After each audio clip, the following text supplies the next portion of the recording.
मराठी येत नाही, इतनी मराठी सीखा था ताकि आपसे माफी मांग सकूं कि थोड़ी बहुत समझ में आती है मराठी, लेकिन मैं बोल नहीं सकता, इसकी माफी चाहूंगा। आप लोग हिंदी समझ लेते हैं ना? बहुत शुक्रिया। और समता पर्व संयोजन समिति एवं सर्व परिवर्तनवादी संगठना वरुण महाराष्ट्र के सभी आयोजकों का आभार, सम्मानित मंच और इस सभागार में मौजूद मंच से ज्यादा सम्मानित आप सभी श्रोतागण, आप सभी को मेरा सादर जय भीम, जय मंडल है, इंकलाब जिंदाबाद। आज 26 जून है और आज के दिन एक ऐसे शख्स का जन्म हुआ था 1874, जिन्होंने इस मुल्क की तकदीर बदल दी। आज मैं तो शुक्रिया अदा करूंगा मनोज जी का और उनकी पूरी आयोजन समिति का कि उन्होंने हमें मौका दिया उसी महाराष्ट्र के एक हिस्से में आकर छत्रपति शाहू जी पर बात रखने का, जिस महाराष्ट्र के ही दूसरे हिस्से से उन्होंने वो अलग जगाई थी। और आज से लगभग 125 साल पहले जिसने तय कर दिया था कि आने वाला भारत कैसा बनेगा। इसलिए अब सभी आयोजकों का बहुत शुक्रिया है जिन्होंने आपके बीच में मुझे अपनी बात रखने के लिए आमंत्रित किया। और आज महाराष्ट्र में पिछले कुछ दिनों से बहुत बार आना हुआ। बाबा साहब की जयंती से लेकर के बुद्ध पूर्णिमा तक लगभग दर्जन भर बार मैं महाराष्ट्र आ चुका हूं इसी साल।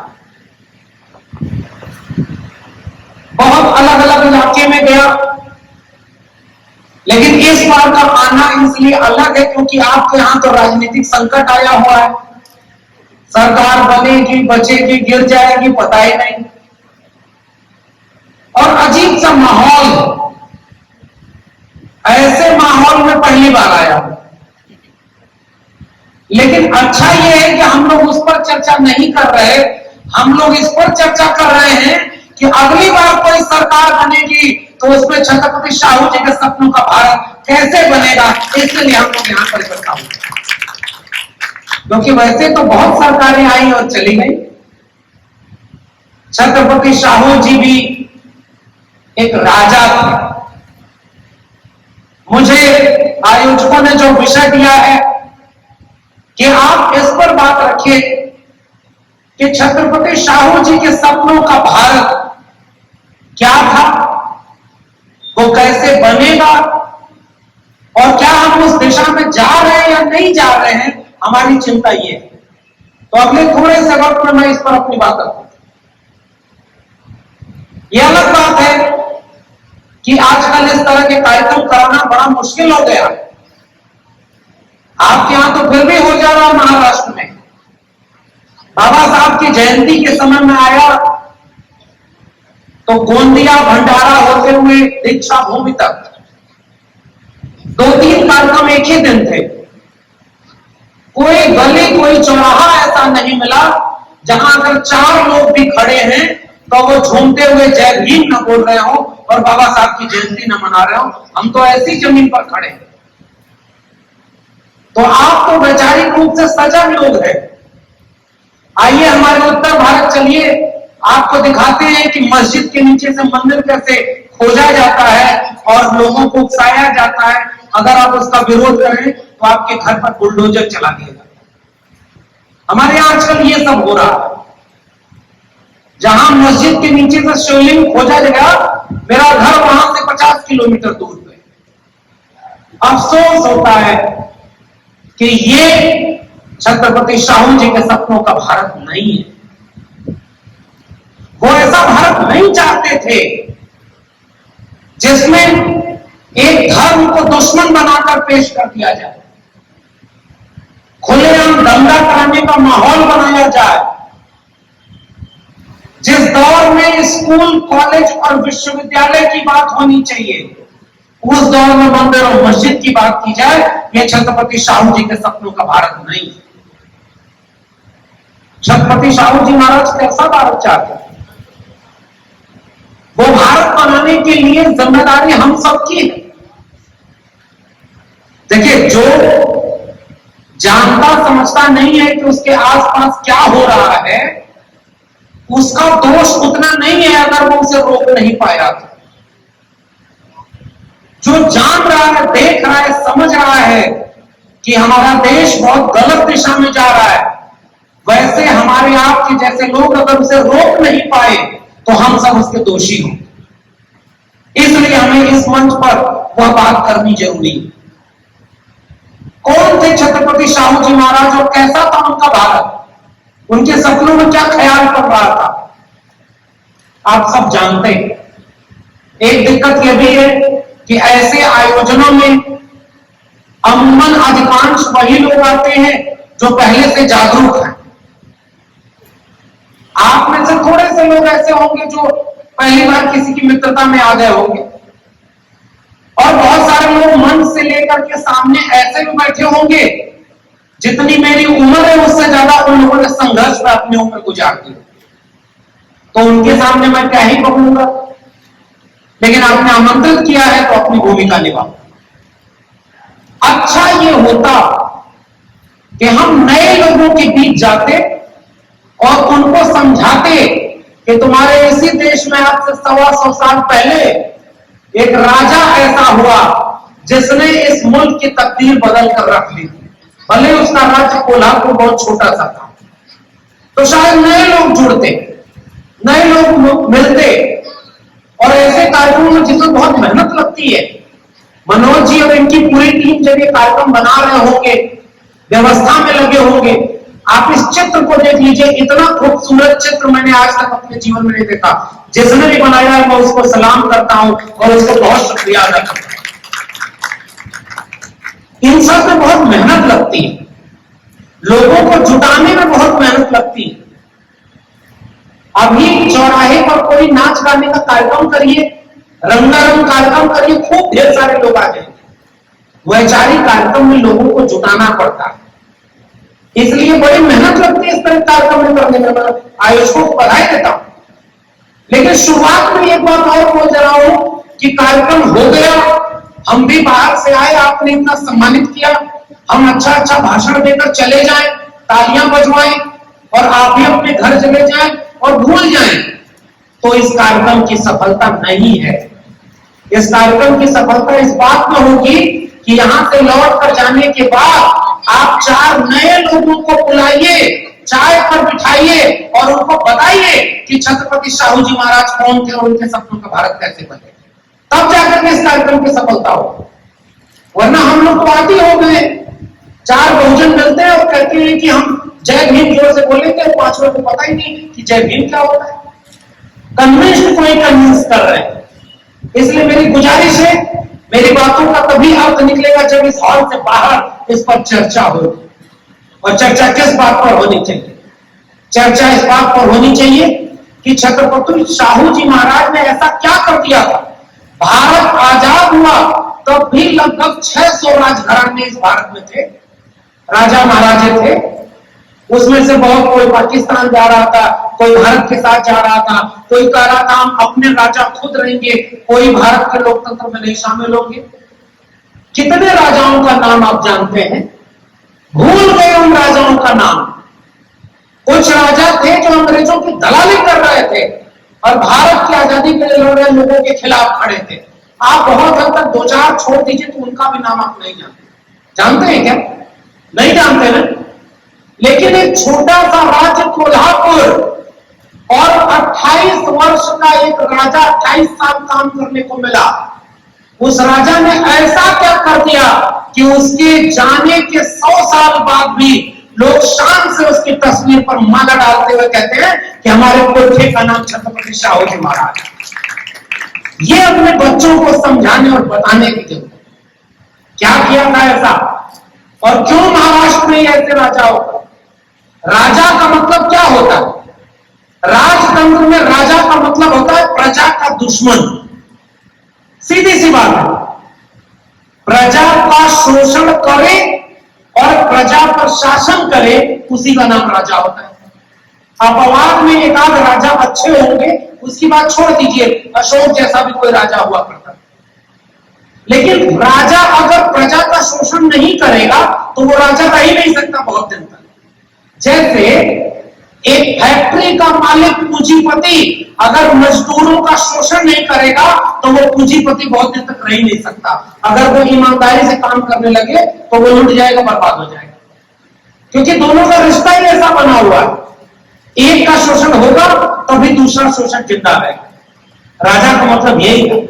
लेकिन इसी देश में 125 साल पहले एक राजा ऐसा हुआ जो राजतंत्र के विरोध में और लोकतंत्र के पक्ष में अपनी जनता के बीच जाकर के कहता था कि इस देश में जब तक समता, स्वतंत्रता और बंधुत्व नहीं होगा तब तक तुम इंसान ही नहीं हो। उस राजा का नाम है छत्रपति शाहू जी महाराज। राजतंत्र के खिलाफ विचार रखते थे और लोकतंत्र के विचार रखते थे। एक किस्सा सुनाता हूं, थोड़ी सी जिंदगी बताऊंगा और थोड़ा सा उनके सपनों के भारत के बारे में बात करेंगे। एक बार छत्रपति शाहू जी महाराज के दरबार में, चूंकि वो शिवाजी के वंशज थे, गोद लिया था, लेकिन फिर भी उनको छत्रपति की उपाधि दी और उसके बाद कोल्हापुर रियासत के राजा बने। एक बार उन्होंने देखा कि बड़ा हल्ला हो रहा है दरबार में। पता लगाया कि क्या हुआ भाई, तो कहा कि ये जो एक शूद्र है ना, अछूत, इसने तालाब से पानी पी लिया यहाँ के। तो उन्होंने कहा तो क्या हो गया, तो कहा नहीं साहब, शूद्र का छुआ सब अपवित्र हो जाता है, अब इस तालाब से हम लोग कोई पानी नहीं पी सकते, आपका दरबार अपवित्र हो गया। शाहू जी ने कहा कि अच्छा ऐसा भी होता है क्या, ये तो दुनिया में होता ही नहीं था। दुनिया में तो सारे इंसान बराबर थे, कहीं रंग भेद थोड़ा बहुत था तो था, लेकिन इंसान में फर्क, अछूत बना देना, ये केवल इसी देश में था, आर्यावर्ते जम्बू द्वीपे भारत खंडे, विश्व गुरु वाले देश। और कब की बात है ये, 1900 ईस्वी, बहुत पुरानी बात भी नहीं है। तो शाहू जी ने उसको अलग से बुलाया, गंगाराम कांबले नाम था उनका, और जब गंगाराम कांबले से पूछा कि इन्होंने तुम्हें क्यों पीटा, तो कांबले साहब ने कहा कि हमारे हाथ से वो पानी छू गया था जिससे इनका धर्म भ्रष्ट हो गया। शाहू जी ने उसको बुलाकर पैसे दिए, संसाधन दिए और कहा कि चौराहे पर तुम चाय की दुकान खोलो, उसका उद्घाटन करना तो मैं खुद आऊंगा चाय पीने।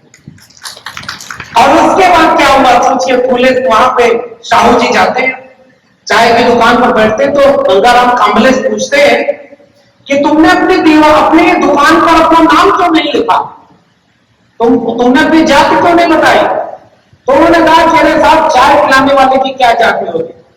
तो शाहू जी कहते हैं लगता है तुम पूरे शहर का धर्म भ्रष्ट करके मानोगे, और पहली चाय उठाकर के खुद शाहू जी पीते हैं और ये कहते हैं कि जिसने तुम्हारे छूने से अपवित्र कहा, अब तुम पूरे शहर को चाय पिलाओ और सबको अपवित्र कराओ, देखिए किसका धर्म रोकता है। ऐसा शख्स एक राजा था जो जाति व्यवस्था को भाषणों में नहीं तोड़ता था, अपने काम से तोड़ता था। आजकल मैं ओबीसी समाज से आता हूं, उत्तर भारत में आपके यहां भी ओबीसी हैं, बहुत सारे लोग होंगे, उनमें से बहुत सारे लोग हैं जो अभी भी कंफ्यूज होंगे, इधर है कि उधर है। लेकिन मैं जिस राज्य से आता हूं वहां पेरियार ललई सिंह यादव हुए थे, वहां जगदेव प्रसाद कुशवाहा हुए थे, वहां रामस्वरूप वर्मा हुए थे। जो पेरियार ललई सिंह यादव बाबा साहब के साथ उसी दिन दीक्षा लेना चाहे थे, विजयदशमी के दिन, जब 56 में बाबा साहब बौद्ध धर्म स्वीकार करते, लेकिन नहीं आ पाए। बाद में उन्होंने रामलीला मैदान में उन्हीं भंते साहब से दीक्षा ली जिससे बाबा साहब ने दीक्षा ली थी।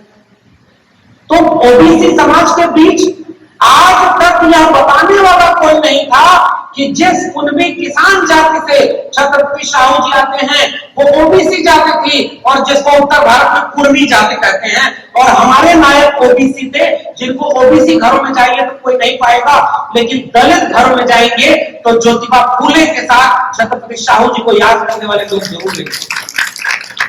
तो जब हम लोगों को पढ़ने लिखने का मौका मिला तो हम लोग पढ़ ले रहे भाई, कुणबी किसान एक ऐसा राजा।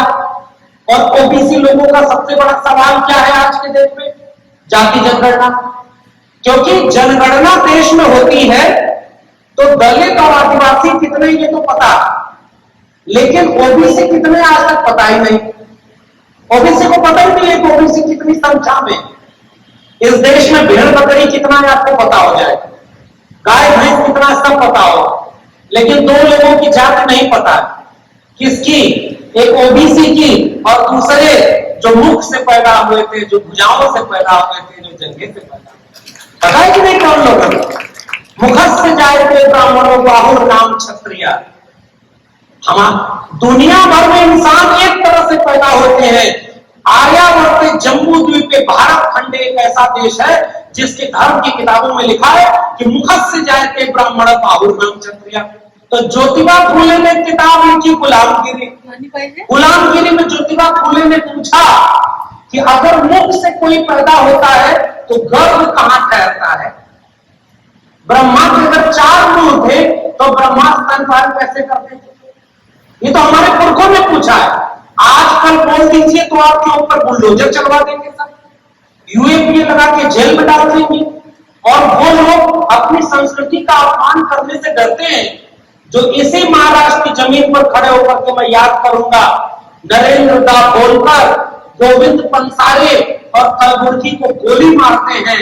वो लोग जो विचारों से डरकर गोली चलाते हैं, तीर तलवार चलाते हैं, और हम ऐसे कार्यक्रमों में आकर कहते हैं कलम और किताब से वो जंग लड़ी जाएगी जो समानता, न्याय और बंधुत्व वाली थी। हमारे पुरखों ने शिक्षा की लड़ाई लड़ी।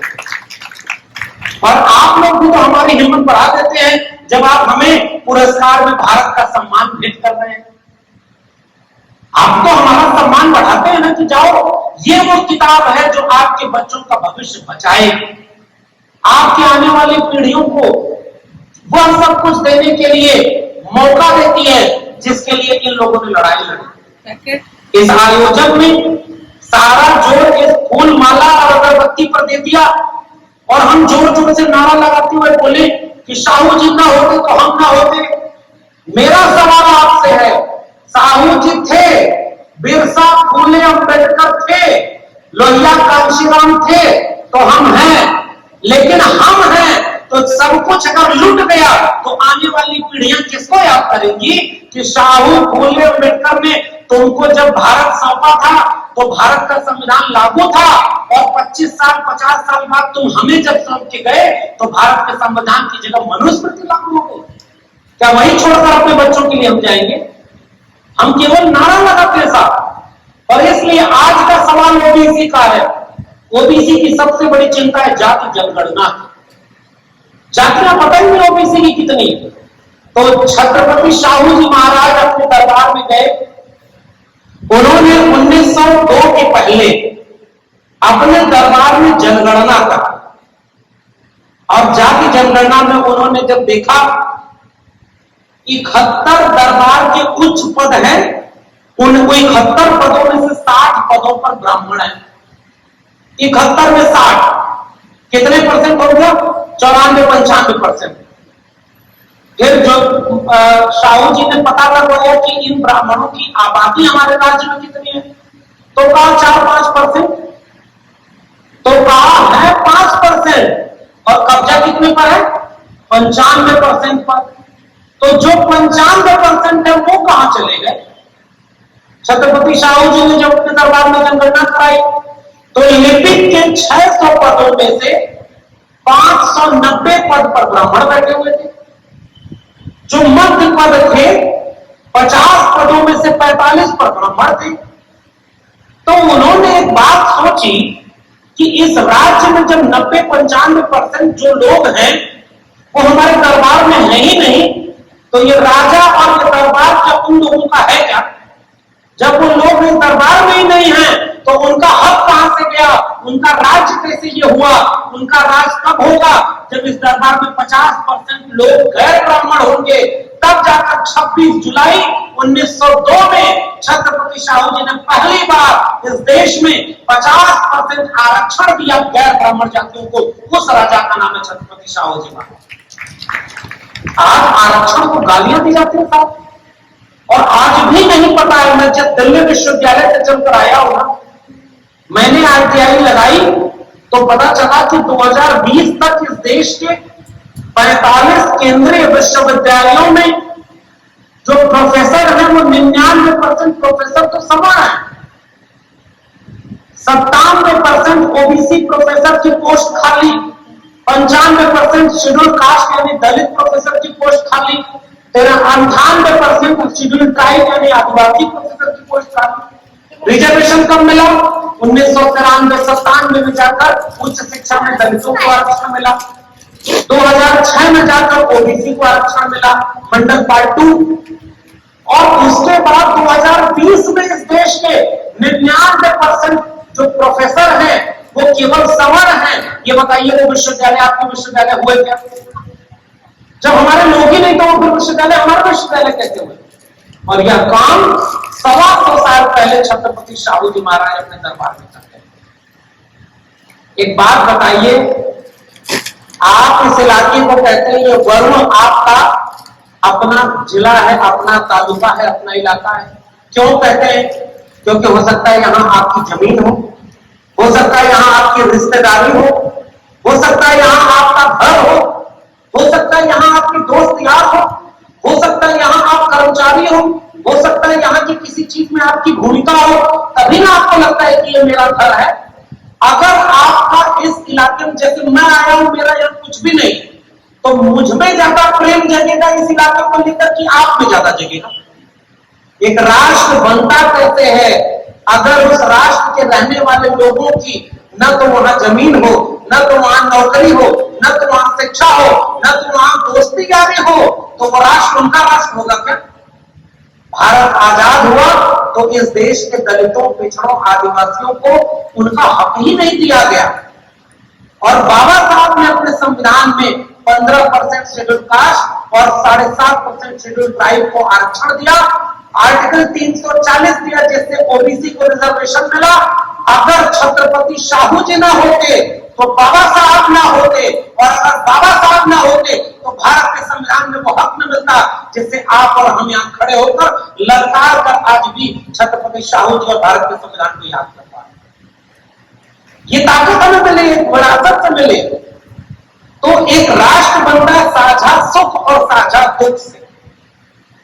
हमारे लोगों का साझा सुख तो बना ही नहीं, और साझा दुख में कोई दुख ही नहीं हुआ। हमें दुख देकर लोगों ने खुशियां अर्जित की। इस देश में, इसी महाराष्ट्र में पेशवाओं के बीच भी एक राजा ऐसे हुए थे जिन्होंने गले में मटकी और पीठ पर झाड़ू बांध करके आपको अपमानित करने का काम हुआ।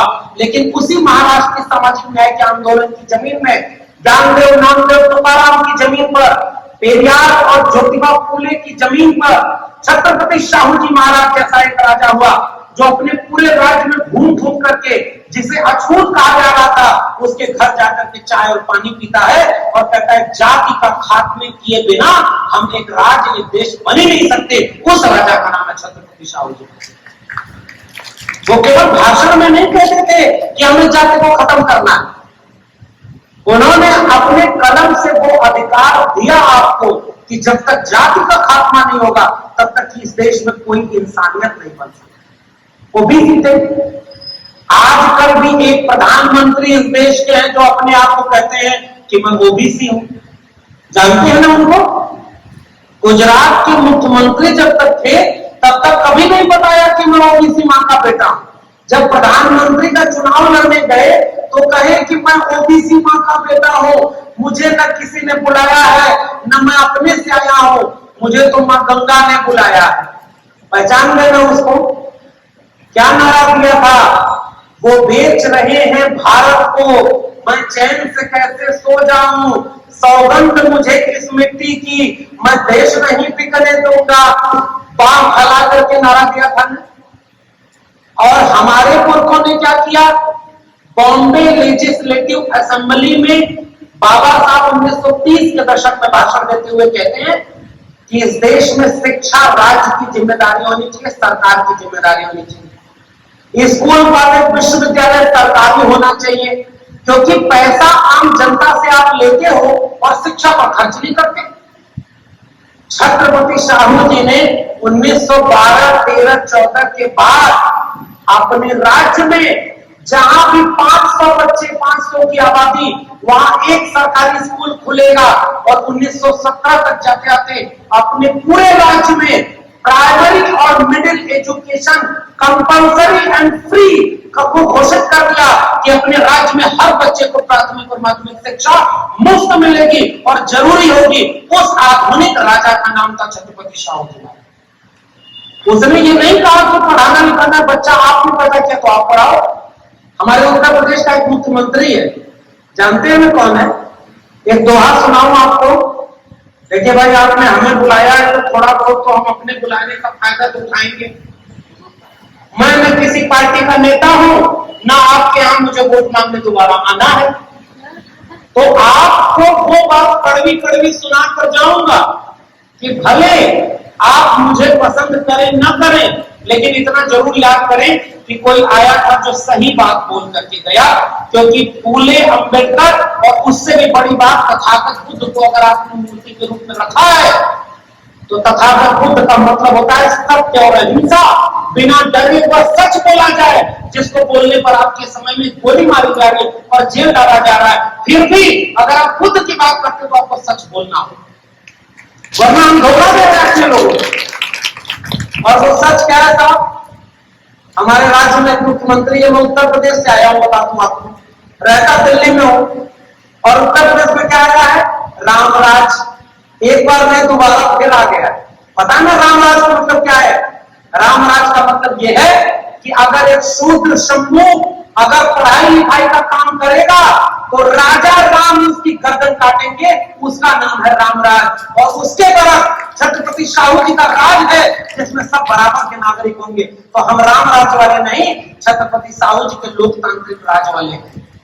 इसलिए हम बात करने आए। झूठ बोलना सामाजिक न्याय के मंचों पर शोभा नहीं देता।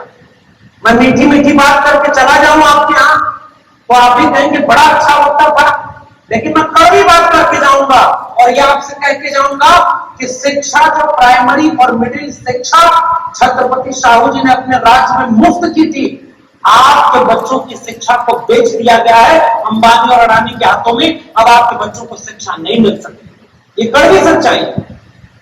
आपके यहाँ भी सरकारी स्कूल होंगे ना, आपके यहाँ सरकारी डिग्री कॉलेज होंगे ना, जरा पता लगाइए जितना मास्टर होना चाहिए उतना है क्या वहां?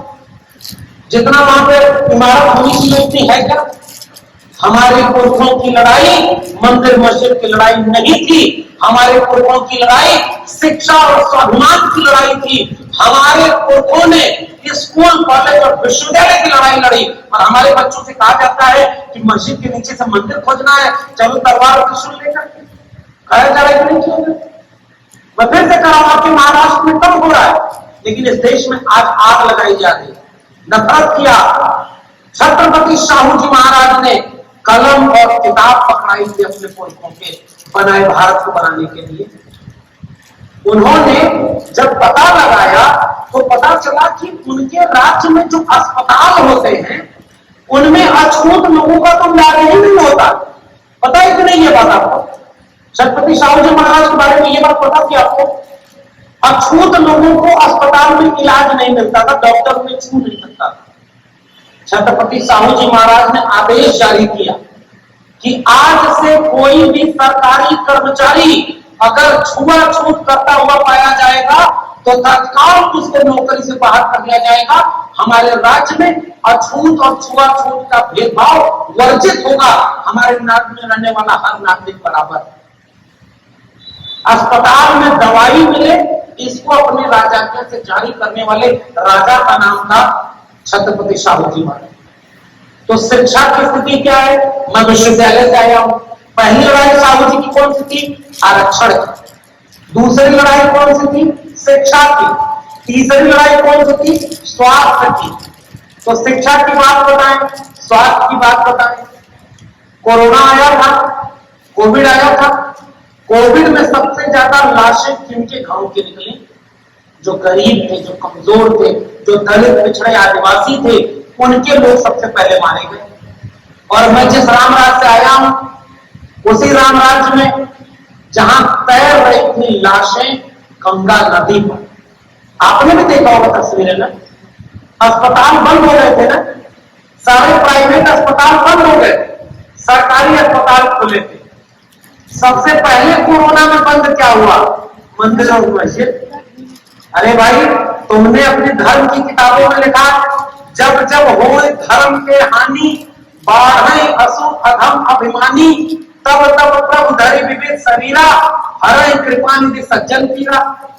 इसको अनुवाद करके बताऊं, रामचरितमानस में तुलसीदास ने लिखा है कि जब जब इस धरती पर पाप बढ़ेगा, अधर्म बढ़ेगा, तो भगवान धरती पर अवतार लेकर आएंगे, पाप को खत्म करेंगे और धर्म की स्थापना करेंगे। तो कोरोना भी तो एक अधर्म ही था, कोरोना भी तो एक राक्षस की तरह ही था। जब वो आया तो मंदिर से भगवान को निकलकर अपने भक्तों को बचाना चाहिए था, और मंदिर के कपाट बंद हो गए, भक्त अपने घर में, मंदिर अपने घर में। भाई भगवान कहां चला गया तुम्हारा? उसका तो इलाज करना चाहिए। लोग तड़प तड़प के मर रहे थे। कोई भी भगवान होता तो अपने बच्चों को तड़पता हुआ देख करके मंदिर में सो रहा होता। आपने खबर पढ़ी है कि नहीं? मंदिर में ठंड पड़ गई है, रामलला को ठंडी लग रही है, उनको कंबल लगाया जाएगा। पढ़ी है खबर? सही से बताइए, नहीं पढ़ी है? आइए हमारे उत्तर प्रदेश में ऐसी खबरें पढ़वाएंगे आपको। यहां भी हुआ। और रामलला को छोड़िए, आपके अपने महाराष्ट्र में भी 1998-99 के आसपास गणेश जी दूध पीने लगे थे। पुराने लोगों, आपको याद है कि नहीं याद है? गणेश की मूर्तियां दूध पी रही थी कि नहीं? तब तो व्हाट्सएप और फेसबुक भी नहीं था भाई। पूरे देश में लोगों को मूर्ख बना दिया कि गणेश जी की मूर्ति दूध पी रही है। बच्चों को मिलता दूध वस्त्र, स्वानों को मिलता दूध वस्त्र, बच्चे भूखे कुलाते हैं, मां की हड्डी से चिपक ठिठुर जाड़े की रात बिताते। यहां किसको दूध पिलाया जा रहा था? मूर्ति को। तो मंदिर में मूर्ति थी, तो कोरोना में लोगों की लाशें क्यों नहीं बचाई? अब दूसरे सवाल का जवाब दीजिए। प्राइवेट अस्पताल बहुत खुले हैं ना, प्राइवेट अस्पताल को सरकार पैसा और जमीन सब देती है। अगर प्राइवेट अस्पताल इतने अच्छे होते तो कोरोना में सबसे ज्यादा जान प्राइवेट अस्पताल में बचाए कि सरकारी अस्पताल में? प्राइवेट अस्पताल तो बंद हो गए थे, इलाज कौन कर रहा था? सरकारी। शिक्षा सबसे ज्यादा गरीब बच्चों को किसके स्कूल में मिलती है? सरकारी की प्राइवेट में? सरकारी में।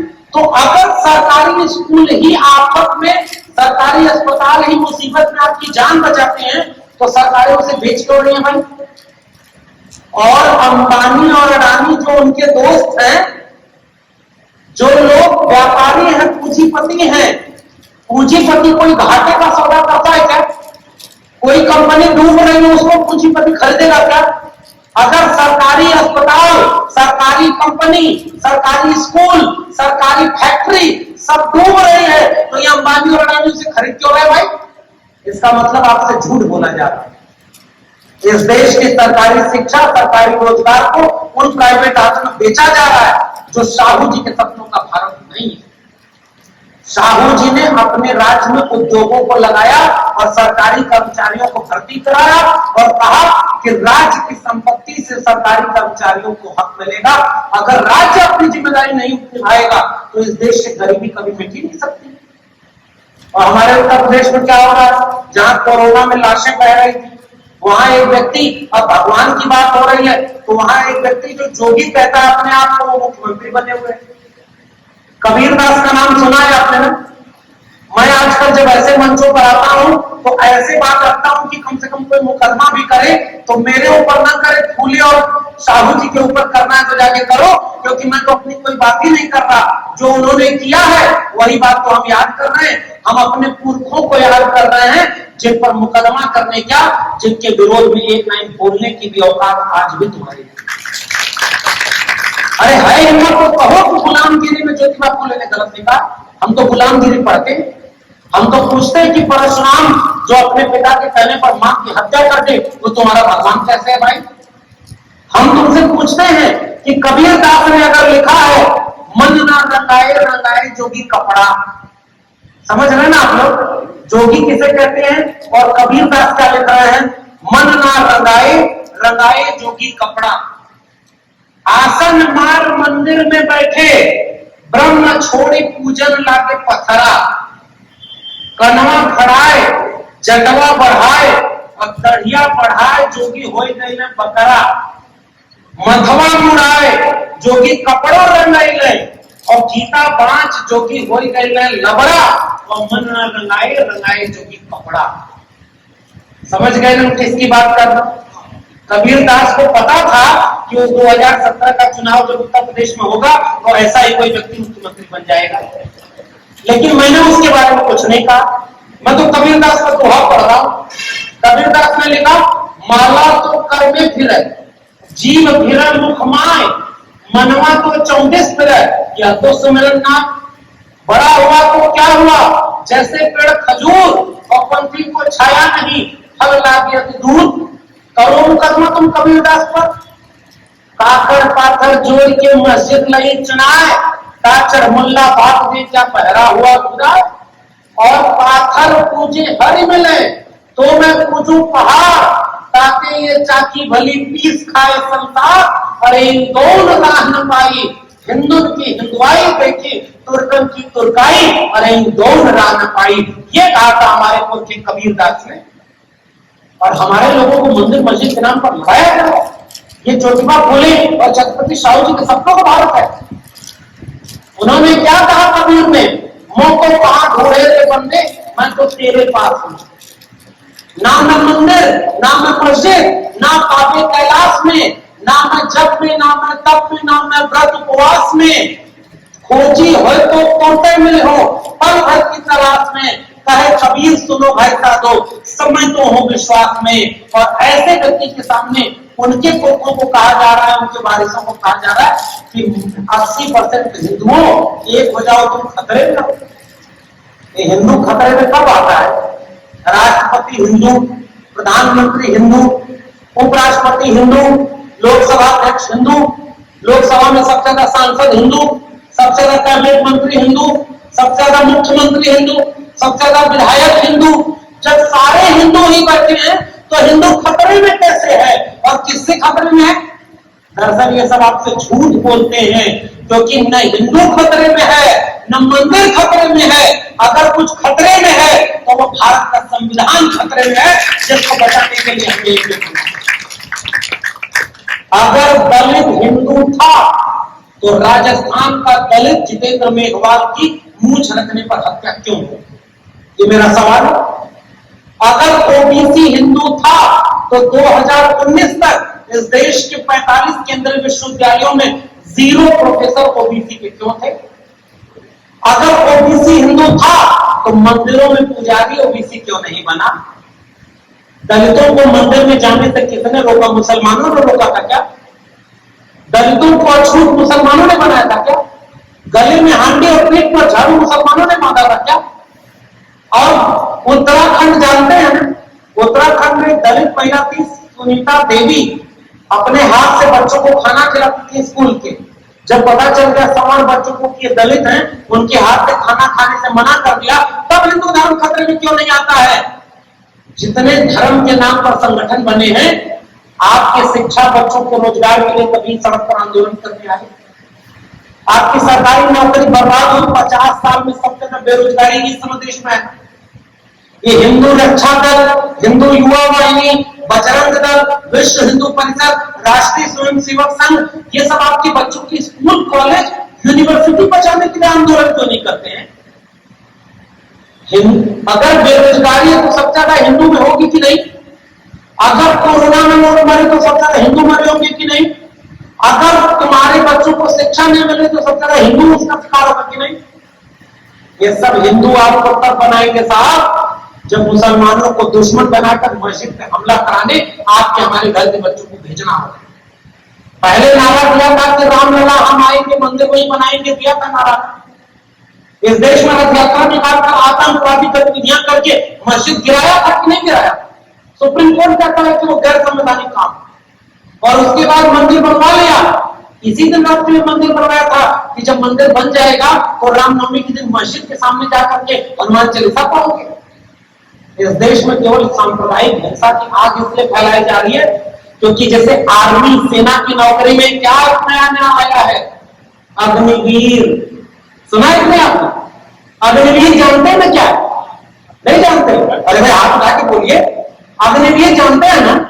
अग्निवीर का मतलब क्या है? सैनिक जो बनने थे उनको भी 4 साल के ठेके पर रख दिया कि नहीं? ठेके पर रख दिया ना। सबसे ज्यादा सेना में हिंदू जाते थे, मुसलमान जाते थे?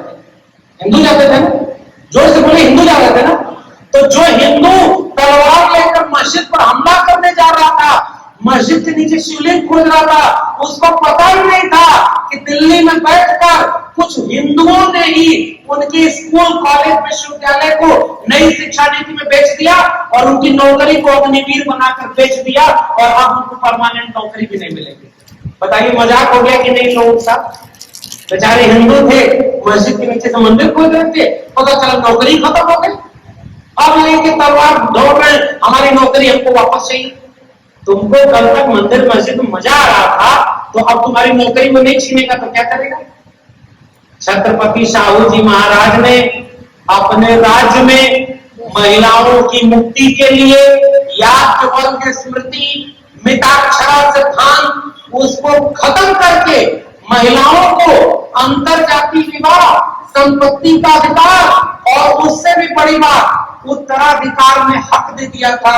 उस महिला मुक्ति के मसीहा का नाम है छत्रपति साहू जी महाराज। आज उसके सपनों के भारत में महिलाओं को वापस घर में कैद कर दिया। ये जितनी महिलाएं यहां पर बैठी हैं, मुझे लगता है कि देखिए, एक बात पुरुष होते हुए भी बोलता हूं हर जगह, पुरुषों की क्रांति दरवाजे पर घर के बाहर खत्म हो जाती है। आप किसी दूसरे के घर में घुसकर किसी दूसरे को नहीं समझा सकते।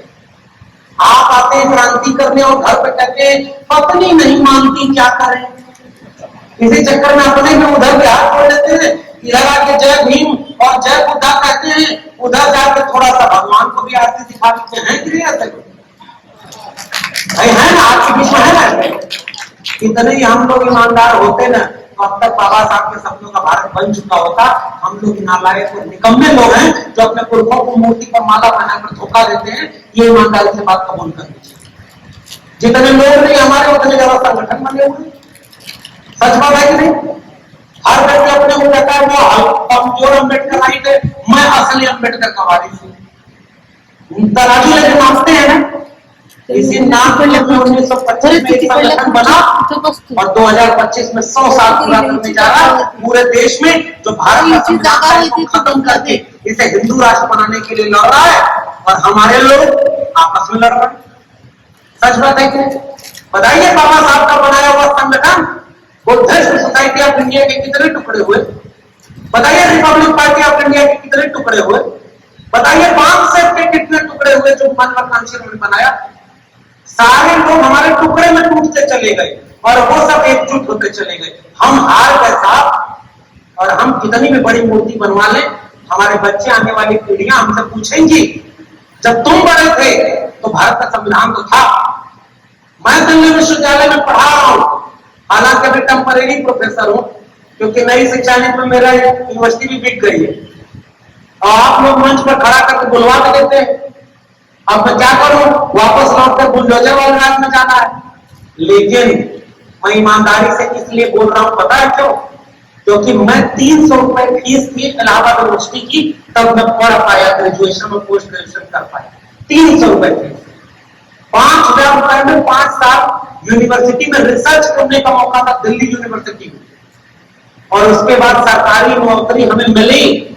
आज आप अपने बच्चों का एडमिशन करा के दिखा दीजिए, आपको मौका नहीं मिलेगा। जो 300 रुपए फीस थी वो 3 लाख हो गई है। सबसे पहले किसके घर के बच्चे शिक्षा से दूर होंगे? हमारे और आपके। नई शिक्षा नीति में board of governors, closure, merger Chhatrapati Shahu ji ने अपने राज्य में बनाया कि जहां 500 लोग होंगे वहां एक स्कूल सरकारी खुलेगा। और नई शिक्षा नीति मनुस्मृति वालों ने बनाया कि जिस स्कूल में 3000 से कम बच्चे होंगे उसको बंद किया जाएगा। बताइए बाबा साहब के सपनों का भारत बच रहा है क्या? वो तो खत्म हो गया, वो पॉलिसी पास हो गई है साहब, शिक्षा बिक गई है और आपके बच्चों के हाथ से शिक्षा खत्म हो गई। और आज हम साहू जी को याद कर रहे हैं, तो साहू जी की पहली लड़ाई आत्मसम्मान और स्वाभिमान की लड़ाई, और वो हम नहीं बचा पाए। हम अपने लोगों को शिक्षित और जागरूक, शिक्षा का मतलब मैं कह रहा हूं तो डिग्री वाली नहीं, शिक्षा का मतलब वह शिक्षा जिसे बाबा साहब ने कहा कि वो शेरनी का दूध है, जो पिएगा वो तहारेगा। उस शिक्षा की बात कर रहा हूं जो अपनी जड़ों से जुड़ करके मुक्ति की बात कर रहा हूं। मैं आपके बीच में आया हूं तो हाथ जोड़कर अपील करने आया। हम लोग अपने बच्चों की शिक्षा को बेचने से नहीं रोक पाए। अभी भी वक्त है, साहू फूले अम्बेडकर पेरियार के सपनों का भारत बनाना है ना। गांव गांव चल के नई शिक्षा नीति का ड्राफ्ट ऑनलाइन है, पढ़वाइए, लोगों को बताइए कि नई शिक्षा नीति ने स्कूल कॉलेज और विश्वविद्यालय बेच दिए हैं और साहू जी ने अपने राज्य में स्कूल कॉलेज विश्वविद्यालय खोले थे, कंपल्सरी एजुकेशन किया था। उस राजा का नाम था छत्रपति साहू। ये मुक्ति कैसे होगी? क्योंकि हम ही ईमानदार लोग, हम जय भीम कहते हैं और इस कार्यक्रम में हम तिलक लगवा रहे। बताइए तिलक कहां से लगने का सीखा आपने? मैं तो सोच के बैठा था तिलक लगवाऊंगा नहीं, मंच से आपकी आलोचना करूंगा, आपको अच्छा लगेगा बुरा लगेगा। बाल गंगाधर तिलक छत्रपति साहू जी महाराज के समय थे, और पता है बाल गंगाधर तिलक ने क्या बोला था? ये कुणबी किसान कुर्मी तेली कुम्हार ये विधानसभा में जाकर क्या करेंगे, और इनको तो पढ़ने लिखने का अधिकार ही नहीं देना चाहिए, शिक्षा का अधिकार ही नहीं देना चाहिए। गोविंद रानड़े ने कहा कि ये जो छोटी जातियां हैं इनको बराबरी का हक नहीं देना चाहिए। तब हमारा मसीहा ज्योतिबा फूले खड़ा होकर कहा था, तुम सब निकम्मे समाज सुधारक हो, तुम दोगले चरित्र के हो। गोविंद रानड़े ने अपनी बहन के विधवा होने पर विवाह नहीं किया, और अपनी पत्नी मर गई तो अपने से 3 गुना छोटी उम्र की लड़की से शादी किया था। तब ज्योतिबा फूले खड़े होकर कहते, हम सत्य शोधक समाज बनाएंगे जिसमें ब्राह्मणवाद कर्मकांड को खत्म करेंगे। उसका कभी सपना यह नहीं था कि हम बुद्धा को भी मूर्ति में बदल करके उनके सामने अगरबत्ती जलाएंगे। कहां लिखा था भाई? मैं भी पढ़ना चाहता हूं, मुझे सुधारिएगा। आज हम नए तरह के ब्राह्मणवाद में नहीं जा रहे। इन फूल मालाओं पर अगले कार्यक्रम में कम खर्च करिए। भारत के संविधान की तरह हर आने वाले को एक गुलामगिरी और जाति का विनाश किताब भेंट करिए। मुझे लगता है सबसे अच्छा कार्यक्रम जो आपका। माफ करिएगा मैं आपकी आलोचना कर रहा हूं, लेकिन मुझे करना जरूरी है, क्योंकि किताबें ना होती ना तो हम नहीं होते, किताबें ना होती तो हम अपने पुरखों को जान नहीं पाते, किताबें ना होती तो हम जान ही नहीं पाते कि छत्रपति साहू जी महाराज ने 1920 में जाकर के अपने राज्य से बंधुआ मजदूरी को प्रतिबंधित कर दिया। वतनदारी प्रथा जानते होंगे आप लोग। वतनदारी प्रथा ऐसी प्रथा थी कि थोड़ा सा दलितों को जमीन का टुकड़ा दे दो और पूरे गांव की मुफ्त में सेवा कराते रहो। वतनदारी प्रथा पर बैन लगाया था छत्रपति साहू जी महाराज। बंधुआ मजदूरी को 1920 में रोक दिया था, और आजाद भारत में पता है बंधुआ मजदूरी प्रतिबंधक कानून कब बना? 1975 में जाकर के। जिस काम को आजाद भारत में करने में भी 25 साल लग गए। भारत में ओबीसी आरक्षण लागू हुआ 2006 में आया एजुकेशन में। वह काम 100 साल पहले एक राजा करके गया था। उस राजा को याद करना, अपनी जड़ों को याद करना। इसलिए आज के कार्यक्रम में मैंने दोनों बातें जोड़कर आपको बताने की कोशिश की। हमें केवल छत्रपति साहू जी के भाई बहुत महान काम किया साहू जी ने, जानना चाहिए। बच्चों को किताब में पढ़ाइए, उनके किस्से सुनाइए। एक बार क्या हुआ, मेरिट की बात सुनाता हूं। जब मंडल कमीशन लागू हुआ तो इस देश में 5-7 मिनट और भी बोल लो ना। मंडल कमीशन लागू हुआ तो इस देश में आंदोलन हुआ। पता है किस बात के लिए? कि अब तो कम मेरिट वाले लोग दलित पिछड़े आ जाएंगे यूनिवर्सिटी में, तो विश्वविद्यालय बर्बाद हो जाएंगे, मेरिट खत्म हो जाएगी। अब तो हमारे ऐसा लग रहा था कि जब तक मेरिट नहीं थी तब तक ये सब दुनिया में सबसे आगे। ये सब कहते हैं कि हमारे यहाँ जीरो की खोज हुई, तो जीरो के आगे क्यों नहीं बढ़ पाए? नागपुर दीक्षा भूमि में 14 अप्रैल को मैंने यही सवाल पूछा था। नागपुर के संतरे फेमस हैं और नागपुर के दूसरे वाले संतरे भी फेमस हैं, जिनमें बहुत आग लग गई थी कलेजे में। केवल ये बात पूछना। मैंने पूछा था उनसे, तुम कहते हो हमारे वेदों में विज्ञान है, तो वेदों के विज्ञान से आगे क्यों नहीं बढ़ पाए? आज हम आप मोबाइल का इस्तेमाल करते हैं ना, कपड़े पहनते हैं ना, ये जितना चीजें हमारे आसपास दिख रही है, इसमें से एक भी सामान ऐसा नहीं जो भारत की खोज हो, एक भी हमारे यहाँ की खोज नहीं, सब विदेश की फैक्ट्री से आई है। विदेश में कंप्यूटर बना तो लोग चांद और तारे खोज रहे थे, हमारे यहाँ कंप्यूटर बना तो उससे सब जन्म कुंडली बना रहे थे। सही का बात गलत कर। हमारे यहाँ फैक्ट्री, विज्ञान और तकनीक की फैक्ट्री से बनकर की गाड़ी जब घर पे आती है तो उस पर ओम लिख करके नारियल से पूजा करते हैं और इंश्योरेंस कराते हैं, और दूसरी तरफ पंडित से हवन कराते हैं। एक बात बताइए, इंश्योरेंस वाले कंपनियां 1 साल की गारंटी लेती है कि नहीं, कि तुम्हारी गाड़ी में कुछ भी टूटेगा फूटेगा हम देंगे? जिस पंडित से गाड़ी को घर ले आने पर पूजा करवाए थे, उससे पूछिए 1 दिन की गारंटी लेगा क्या कि गाड़ी ठुक जाएगी तो पैसा देगा? पंडित से गारंटी क्यों नहीं लेते? उस पंडित से कहते हो कि कंपनी में बनी है गाड़ी, 10 लाख रुपया खाली वसी ने कमाई आपकी, और पंडित आके कहता नजर उतार रहे हम ताकि तुम्हारी गाड़ी सुरक्षित रहे। अरे आपने एक बार पंडित एक गया, अपने बच्चे को लेकर 2-4 किस्सा सुना के खत्म कर दिया। मेरी भाषा समझ में आ रही है ना आपको? एक पंडित था, अपने बेटे को लेकर के गया एक दूसरे जो गैर ब्राह्मण लोग थे उनके घर, तो उनके घर ले जा करके जब कहा, उसका ओबीसी दलित था, तो कहा कि पंडित जी हमारा बच्चा बड़ा नालायक निकल गया, इसको नौकरी नहीं मिल रही, कैसे नौकरी मिलेगी? पंडित ने कहा कि इसकी कुंडली दिखाओ। कुंडली देख के कह रहा है इसका तो ग्रह दशा ठीक नहीं है, इसको तो हवन कराना पड़ेगा। कितना खर्चा आएगा? तो इतना खर्चा आएगा, और उतना खर्चा वर्चा बता के पंडित घर लौटा। जब पंडित घर लौटा तो उसका बेटा साथ में गया था। बेटा बोला कि पापा हमारी भी कुंडली देख लो, हमारा कौन सा ग्रह ठीक नहीं है कि मुझे नौकरी नहीं मिल रही। पंडित खड़ा होकर बोला कि देखो कुंडली और ग्रह तो दलितों पिछड़ों का देखा जाता है, आरक्षण है इसलिए तुमको नौकरी नहीं मिल रही है, जाओ चौराहे पर जाकर आरक्षण को बना लो। ये काम हुआ है आपके यहाँ। यूक्रेन में बेटा मर गया तो यहाँ के सबड़ों ने आरक्षण को गालियां दी, खबर पड़ी थी कि नहीं आपने? आज का सपनों का भारत साहू जी के सपनों का भारत नहीं है।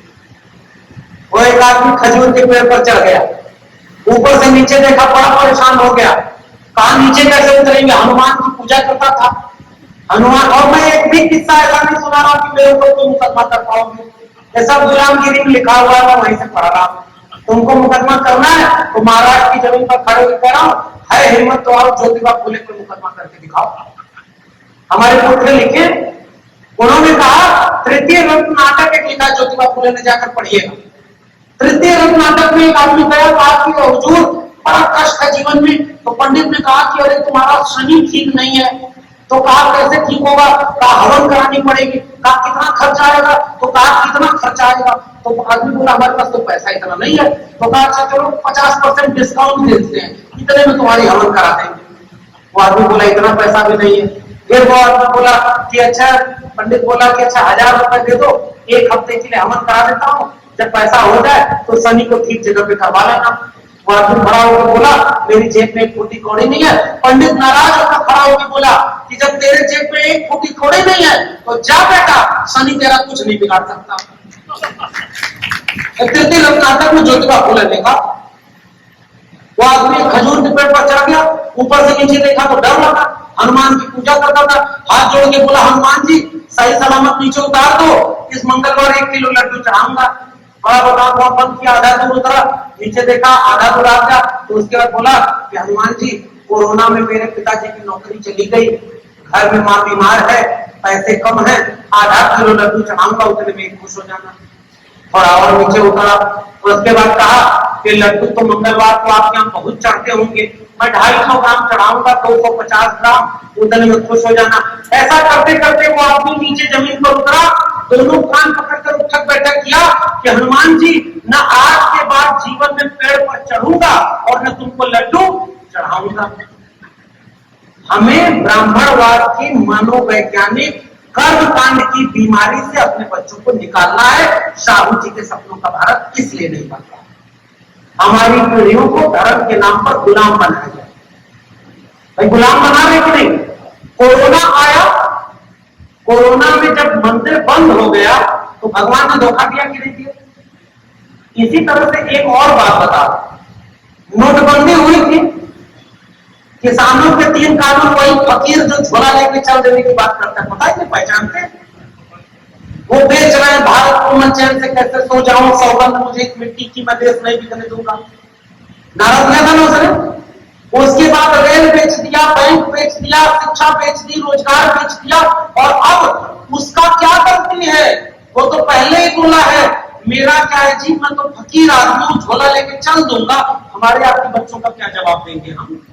उसने तो बोल रखा है वो चला जाएगा। हमारे पुरखों ने जगह जमीन, स्कूल, कॉलेज, विश्वविद्यालय बनाए, और ये 4 दिन के लोग आकर उसे बेच दे रहे, और हम आप उसे बचा नहीं पा रहे। इसीलिए अग्निवीर जैसी योजना हमारे आपके बच्चों के भविष्य को बर्बाद करने के लिए, सारी नौकरी ठेके पर कर दो। जब ठेके पर नौकरी रहेगी तो कोई दमदारी से खड़ा हो पाएगा क्या? उसको डर होगा कि अगली बार निकाल देंगे। मैं ठेके पर प्रोफेसर हूं, 12 साल से ठेके पर पढ़ा रहा हूं, 4-4 महीने का हमको लेटर मिलता है। मेरे यहाँ यूनिवर्सिटी में बहुत सारे 5000 टीचर प्रोफेसर ठेके पर, और नई शिक्षा नीति करी, सब लोग ठेके पर रखे जाए। ठेके पर आरक्षण मिलता है क्या? आरक्षण खत्म। सरकारी कंपनी बेच दिया, सरकारी नौकरी बेच दिया, सरकारी शिक्षा बेच दी, तो बताइए आपका आरक्षण बचा है क्या? आरक्षण कहां कहां मिलता है? सरकारी नौकरी में, सरकारी शिक्षा में, 2 ही जगह तो है आरक्षण। बिना आरक्षण को खत्म किए मनुवादियों ने आपके बच्चों का आरक्षण खत्म कर दिया है। छत्रपति साहू जी को याद करने की जिम्मेदारी ये कहती है, इन्हीं वरुण की गलियों पर, सड़क पर उतरना होगा कि सरकारी संपत्ति को बेचकर तुमने आरक्षण क्यों खत्म किया? इस प्राइवेट सेक्टर में भी आरक्षण दो, तब छत्रपति साहू जी के सपनों का भारत बनेगा। हमारे बच्चों को तो आरक्षण खत्म कर दिया, और उसके बाद अग्निवीर की योजना ले रहे हो, 4 साल के लिए ठेके पर सेना, और कह रहे हैं हमारे सैनिक समझ नहीं रहे। जैसे अग्निवीर योजना सैनिक नहीं समझ रहे, जैसे किसानों के कानून लाए किसान नहीं समझे, जैसे नई शिक्षा नीति लाए हम लोग लोग नहीं समझ रहे, हम सब विरोध कर रहे हैं। जैसे जीएसटी आया था, व्यापारी विरोध कर रहे, नोटबंदी हुई, जनता विरोध कर रही थी। जो जिसके हित में किया जा रहा है उसका विरोध करता है, फिर किस बात का आरक्षण है? नोटबंदी हुई थी, तो नोटबंदी होने के बाद नोटबंदी के 500 1000 के नोट बंद हो गए थे ना? आप लोग की भी बंद हो रहे होंगे। नोटबंदी के बाद एक चालाक आदमी हमारी तरफ का था, वो सोचा कि अब इस नोट का तो कुछ हो नहीं सकता, भगवान को मंदिर में जाकर चढ़ा देता हूं कि कुछ पाप ही मुक्त कर लूंगा। जैसे ही 500 1000 के नोट भगवान के मंदिर में चढ़ाया, अचानक एक आदमी बीच में खड़ा हुआ, अरे नालायक, ये नोट कौन सी चढ़ा रहा है, तो बंद हो गई। तो वो आदमी बोला कि अरे भगवान को थोड़ा ही पता है कि 500 1000 के नोट बंद हो गई। वो आदमी और गुस्से में बोला, असली मजा तो यहां देखिए, वो आदमी बोला ये नोट भगवान थोड़ा ही लेता है, ये तो जो लेता है उसको पता है कि नोट बंद हो गई है, इसलिए इस नोट को ले जाओ, नई वाली नोट ले आओगे तब तुम्हें मुक्ति मिलेगी। आपको भगवान के बीच में कौन आ गया भाई? वही मनुवाद, वही कर्मकांड, वही आडंबर जो हमारे आपके बच्चों की पीढ़ियों को बर्बाद कर। दुनिया चांद पर जा रही है, हमारे बच्चों को मंदिर मस्जिद किया जा रहा है। छत्रपति साहू जी के सपनों के भारत में मंदिर मस्जिद की लड़ाई नहीं थी साथियों। मैं आखिरी बात, आपको की वक्त बहुत हो गया, मैंने कुछ बातें साहू जी के जीवन की बताई, कुछ बातें हमारे आपके जीवन की बताई, इसलिए कि 50 साल बाद जब हमारे बच्चों का जीवन आए तो वो शर्म से अपने पुरखों की, यानी हमें और आपको याद करके हमें कोसे नहीं। अगर हम इतना भी उनके सपनों का भारत बचा पाए ना, तो 50 साल बाद आने वाली पीढ़ियां अब नाच करेंगे। क्यों करेंगे? क्योंकि साहू जी ने शिक्षा को, दोहरा दे रहा हूं, साहू जी का मतलब क्या है? 1902 में 50% आरक्षण, अपने राज्य से बंधुआ मजदूरी को प्रतिबंधित किया, सरकारी स्कूल, सरकारी कॉलेज खुलवाए, हॉस्टल बनवाए, हॉस्टल में प्रवेश दिलवाई थी, और डॉक्टर भीमराव अंबेडकर जब विदेश में पढ़ाई अधूरी रह गई तो उनको पैसे से मदद करने वाले राजा का नाम है छत्रपति साहू जी महाराज, जिन्होंने अंबेडकर की मदद की थी। उसके बाद साहू जी ने पत्र लिखा डॉक्टर अंबेडकर को कि तुम्हें पैसा पढ़ने के लिए ये दिया, और अपनी पत्नी जी को बता दीजिएगा, अगर कम पड़ेगा तो ले लेंगे। और उसके बाद जब वापस लौटकर बाबा साहब आए तो मूक नायक अखबार जो बाबा साहब ने निकाला था उसको चलाने में पैसे की मदद करने वाले राजा का नाम छत्रपति साहू जी। और ये जो सबसे बड़ा शानदार फोटो आपने आज का आयोजन में लगा, ये देखिए महाकाल परिषद 21-22 मार्च 1920, यहां खड़े होकर साहू जी के बगल में डॉक्टर अंबेडकर बैठे हुए और साहू जी ने घोषणा की कि आए देश के दलितों, आए देश के अछूत लोगों, वंचितों, शोषितों, तुम्हें तुम्हारा मसीहा मिल गया है, इसका साथ दे देना आने वाले पीढ़ियों के प्रधान। ज्योतिबा फुले और डॉक्टर अंबेडकर के बीच की कड़ी है छत्रपति साहू जी महाराज। ज्योतिबा फुले और डॉक्टर अंबेडकर के बीच की कड़ी है, क्यों? क्योंकि जो लड़ाई ज्योतिबा फुले ने शिक्षा सम्मान की लड़ाई लड़ी थी, डॉक्टर अंबेडकर ने क्या कहा? जिंदगी लंबी नहीं बड़ी होनी चाहिए। क्यों कहा? क्योंकि किसी के सामने झुककर हम जीने वाले लोग नहीं, और हमारी आंखों के सामने हमारे लोगों को कहीं का नहीं छोड़ा गया।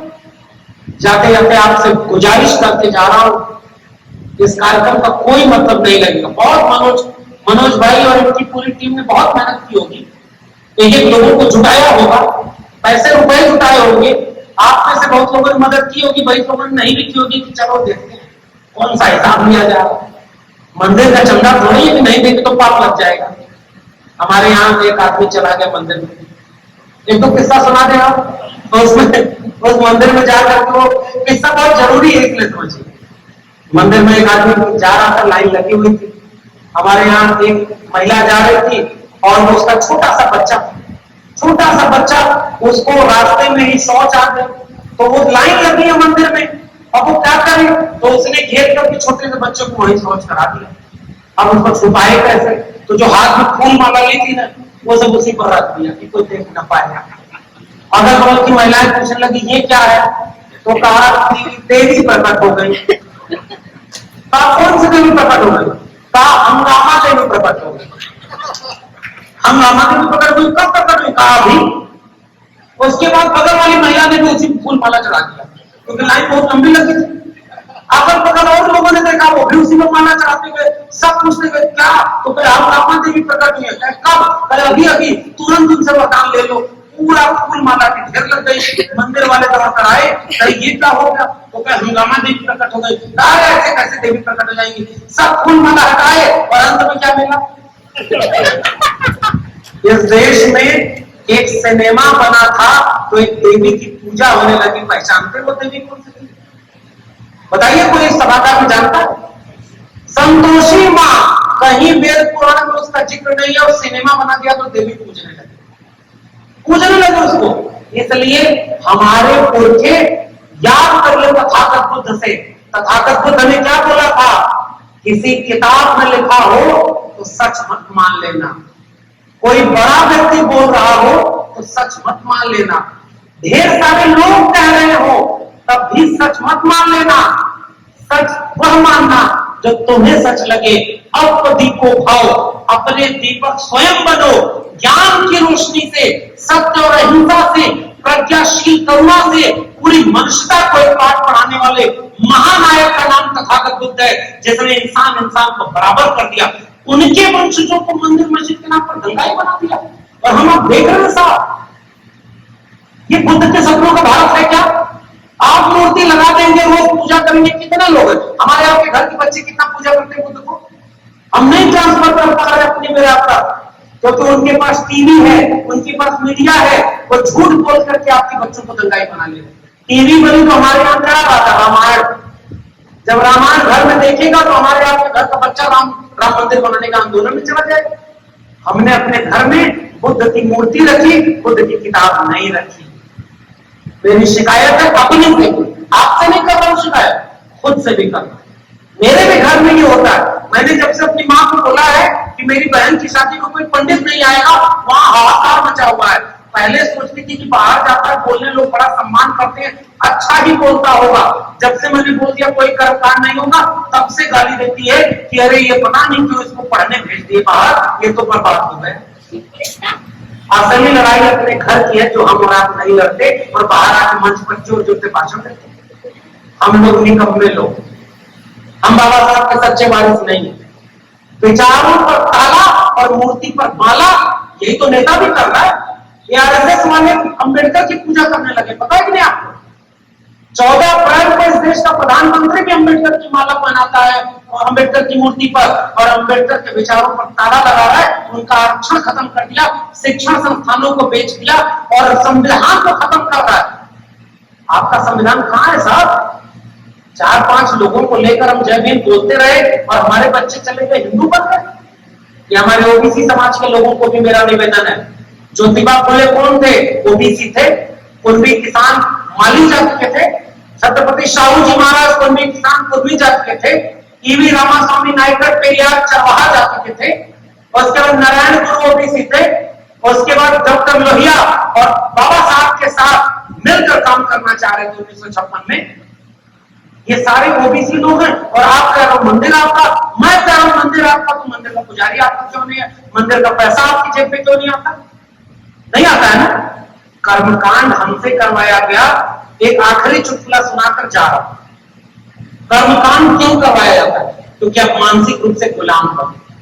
हमारी लड़ाई, शाहू जी की लड़ाई, गुलामी से मुक्ति की लड़ाई, और केवल अपील करूंगा शिक्षा की लड़ाई। वो एक आदमी, उसके दादाजी मर गए तो पिताजी गए, तो पिताजी जाते थे तो वो कहता था कि दादाजी की आत्मा कहां होगी? तो वो कहता था कि ऊपर बैठी हुई, ऊपर है आत्मा। तो कहा कि कैसे है दादाजी? तो पंडित बोला बहुत मजे में, कोई कष्ट तो नहीं है दादाजी को? कहा एक कष्ट है। कहा क्या? तो कहा उनके सोने के लिए चारपाई नहीं। तो उसने कहा कैसे जाएगी? तो कहे धरती पर भगवान के अवतार कौन? हम। तो हमें चारपाई दोगे तो उनको मिल जाएगी, तो हम चारपाई उधर पहुंचा देंगे।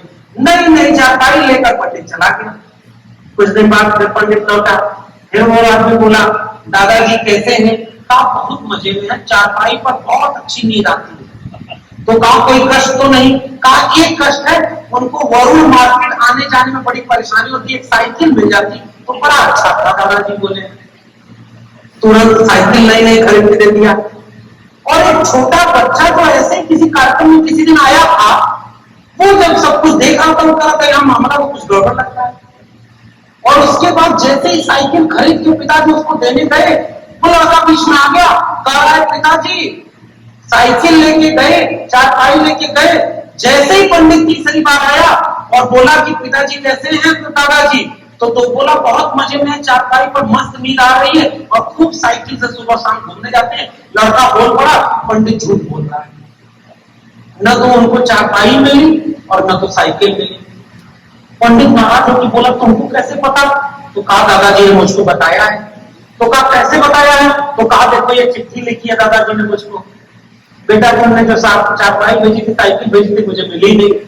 पंडित नाराज होकर बोला ये चिट्ठी तुम्हारे पास किस रास्ते आई? तो लड़का नाराज होकर बोला उसी रास्ते जिस रास्ते तुमने चारपाई भेजी थी और साइकिल भेजी थी। जैसे ही तर्क करेंगे कर्मकांड खत्म हो जाए। हमने तर्क और विज्ञान नहीं सीखा। तथागत बुद्ध से छत्रपति शाहू जी महाराज तक, डॉक्टर अंबेडकर से डॉक्टर लोहिया तक, और तमाम लोगों ने, कबीर रैदास ने, जितना मूल विज्ञान है सबका, मनुष्य मनुष्य बराबर है, जाति खत्म करो और तर्क और विवेक से काम लीजिए। शिक्षा की लड़ाई लड़िए, घर की महिलाओं और बेटियों को पढ़ने का मौका दीजिए। पुरुषों की क्रांति घर के बाहर पर, महिलाएं दूसरी महिला से घर में चौके बर्तन तक जाकर जब बोलेंगी कि बहन वरुण में छत्रपति शाहू जी की जयंती का कार्यक्रम मनाया जा रहा है, तुम चलो, वहां बहुत ज्ञान की बात होगी। जिस दिन एक घर की महिला निकलकर अगर सचेत हो जाए तो सीधे 2 परिवार बदल जाते हैं, 2 पीढ़ियां कर जाती हैं। पुरुष तो निकम्मे होते हैं जो अपनी पत्नी की आड़ लेकर थोड़ा कर्मकांड करते चलते हैं। इसलिए गुजारिश मेरी है, महिलाओं की मुक्ति का रास्ता दिखाने वाले राजा का नाम था छत्रपति शाहू जी। शिक्षा की अलग जगाने वाले राजा का नाम था छत्रपति शाहू जी। जाति के विनाश का काम करने वाले राजा का नाम था छत्रपति शाहू जी। शाहू जी ने अपने दरबार में अंतरजातीय विवाह शुरू कर दिया था। इसलिए कह रहा हूं, शाहू जी की याद में हम उनको याद करें, उनकी जीवनी लोगों को बांटिए। मनोज जी, अगला कार्यक्रम जब करिए, जिस भी विभूति का कार्यक्रम हो, 10 पन्ने में उसकी जीवनी सबको पढ़ने को दीजिए। किताब भेज करिए, फूल माला सूख जाएंगे साहब, शाम तक ये सारी मालाएं फूल सूख जाएंगे। किताबें ताउम्र हरी रहती हैं और पीढ़ियां बदलने का काम करती हैं। मैं विश्वविद्यालय का प्रोफेसर ये बात आपसे करके जा रहा हूं, आपके सपनों के भारत में फूले, शाहू, अंबेडकर और पेरियार के सपनों का भारत नहीं है। वो शिक्षा के लिए लड़े, शिक्षा बेच दी। वो सरकारी संपत्ति के लिए लड़े, वो सब बेच दी। वो स्वाभिमान के लिए लड़े और आपके लोगों को मानसिक रूप से गुलाम बनाया जा रहा है। वो स्कूल के लड़े और आपके बच्चों को मंदिर मस्जिद के लड़ाया जा रहा है। फूले अगर होते, साहू जी आज अगर होते, इन दंगाइयों से, इन नफरत करने वाले लोगों से आंख में आंख डाल करके कहते कि इस देश में हम तुम्हें अपने बच्चों का भविष्य बर्बाद नहीं करने देंगे। अगर भारत का संविधान लागू है, सबको बराबरी का मौका चाहिए, पूरा देश स्कूल, कॉलेज और विश्वविद्यालय बनाए, सबको रोजगार दे, सबको स्वाभिमान दे, सबको बराबरी का हक दे, तब आने वाले पीढ़ियां आप पे गर्व करेंगी। और वरना आखिरी में केवल यही बात, चिड़िया जंगल में आग लगी तो चोंच से एक घूंट पानी डाल रही थी आग पर, जंगल की बाकी चिड़िया हंस रही थी, तुम्हारे एक बूंद चोंच के पानी से जंगल की आग हो जाएगी। तो चिड़िया का जवाब मेरा जवाब है, इस कार्यक्रम के आयोजकों का जवाब है, नफरत की आग बहुत बड़ी है साहब। उनके पास करोड़ों करोड़ रुपए हैं, उनके पास मीडिया है, उनके पास व्हाट्सएप है और उनका काम है लड़वाना, आसान काम है। हमारा काम जोड़ना है, मोहब्बत का काम है, तर्क और विज्ञान का काम है, मुश्किल काम है। फिर निराश होने का वक्त नहीं है साहब।